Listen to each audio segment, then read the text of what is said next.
Today, we are dealing with a very prominent government officer who people don't understand, who people underrate. The chief. Do you know there is somebody who is the head of a location? Look at your ID. Every national ID, you will find what is called location, where you come from. From the county, they say county, then they go to the location. That location is an administrative division, and it is headed by an officer called a chief. Do you know the chief is such a very critical person? For example, when death happens at home, it is the chief who issues a burial permit.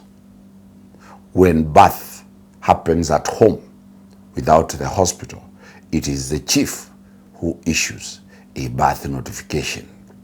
Whenever there is any form of dispute in the village, it is the chief who superintends what happens there.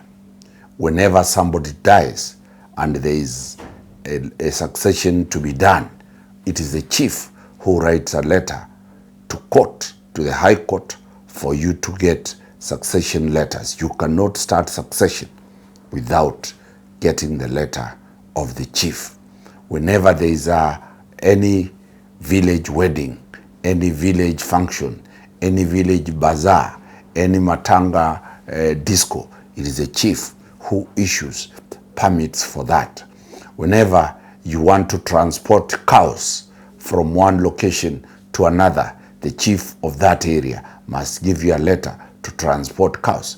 I didn't know that until when we went to pay dowry and we had to send to move cows, dowry cows from one location to another county. The chiefs had to write letters to allow us the dowry cows to be moved from one location to another. So the chief is a very, very important person. We went, Vivian, for the first time when she wanted to go to do to get some jobs in public service. She was told to get a recommendation letter from the chief. Do you know, if you apply to be a police officer, if you apply in any government office, they will require the recommendation of the chief. The chief, Vivian, could not believe it. She said, now we need to teach the people the powers of the chief. And we went and found out this is the Chiefs Act, Cap 128 of the laws of Kenya. What are the powers of the chief under Section 10 of the Chiefs Act? Any chief may from time to time issue orders to be obeyed by the persons residing or being within the local limits of his jurisdiction for any of the following purposes. This is the powers the chiefs order. Every other time you think it's only the courts, the judges and magistrates who issue orders. Chiefs issue orders. 1. The chief can prohibit or restrict the consumption or possession of intoxicating liquor by anybody.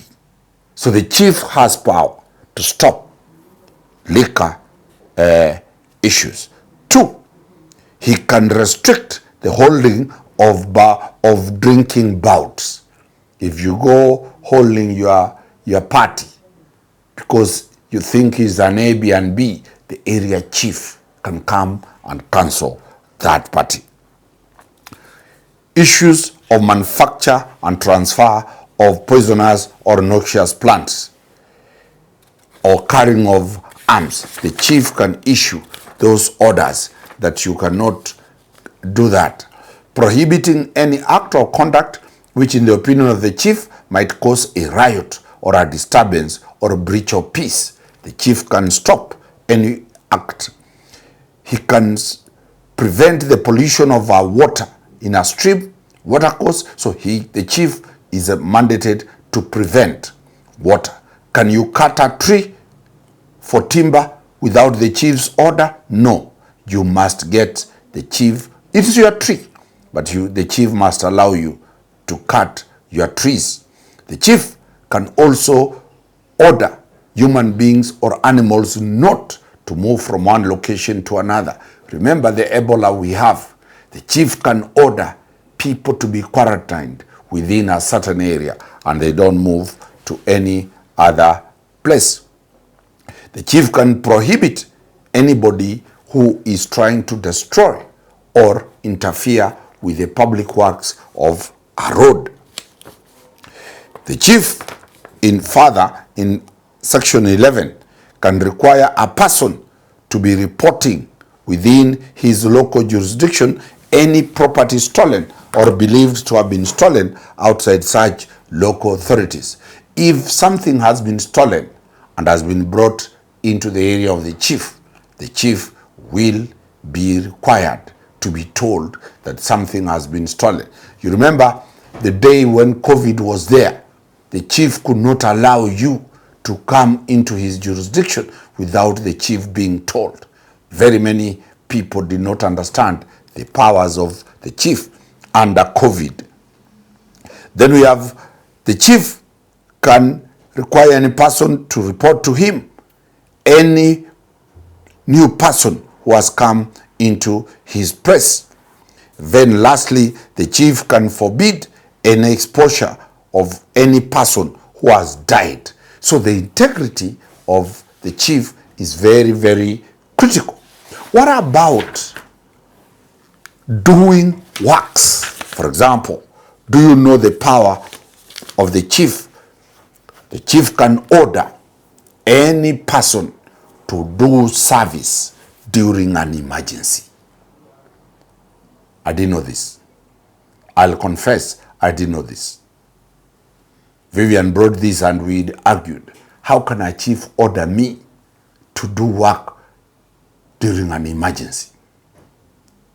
An earthquake, a calamity. Listen to the powers of the chief under section 12, 13, and 14.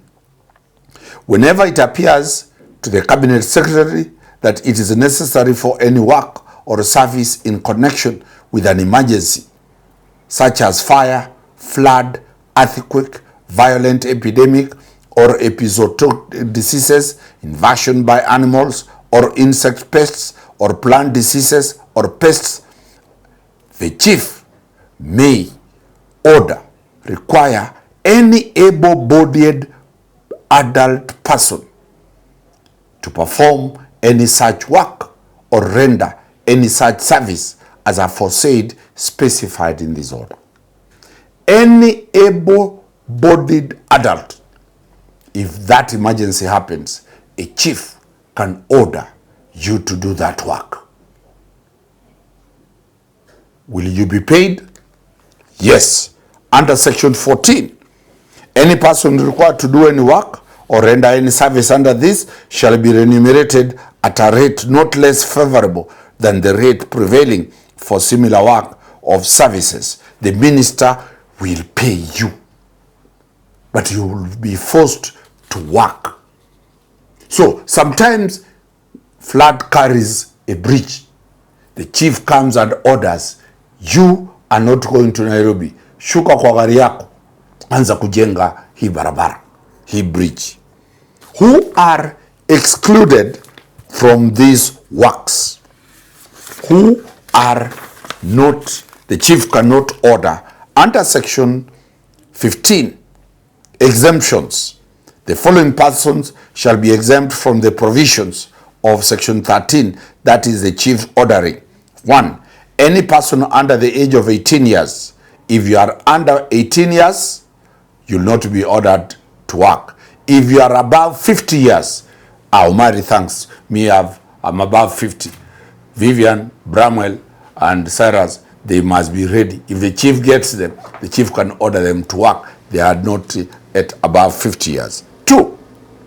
Any teacher or a student in a public school or university, the chief cannot order students or teachers. C. Anybody employed by national government or public county government. If you are an employee of the county government or you do not do this thing. D, any person employed under the Employment Act. This saves Vivian because they are employed by court helicopter. Anybody employed cannot be ordered by the chief because they are supposed to go to work. Today, what are the lessons we've learned? The chief is a very critical person in the administration of justice and the rule of law at the local level. The chiefs are very critical for bringing even domestic issues together. Wakili Dan Sadomari, always a pleasure bringing it to you as we are celebrating our milestone of reaching 70,000 subscribers on Court Helicopter. Don't be left. Join and follow the only channel that keeps you informed on all legal matters that are within the country and outside the country. Asante.